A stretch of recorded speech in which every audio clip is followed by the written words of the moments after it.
আজ আমার বরের ইচ্ছে হচ্ছে ইলিশ মাছ খাবে। বলো তো এত গরমে কি ইলিশ মাছ ভালো লাগে?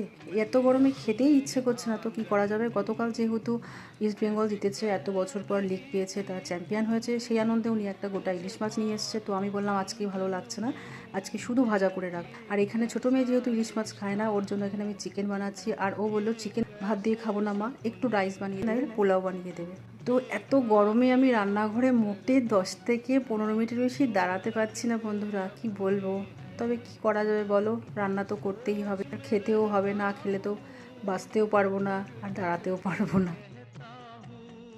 তো এখানে আমি ইন্ডাকশানে আজকে পোলাওটা করেছি, আর ওদিকে চিকেনটা বানিয়ে নিয়েছিলাম।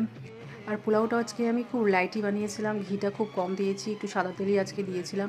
আর পোলাওটা খেতেও বেশ সুন্দরই হয়েছিল।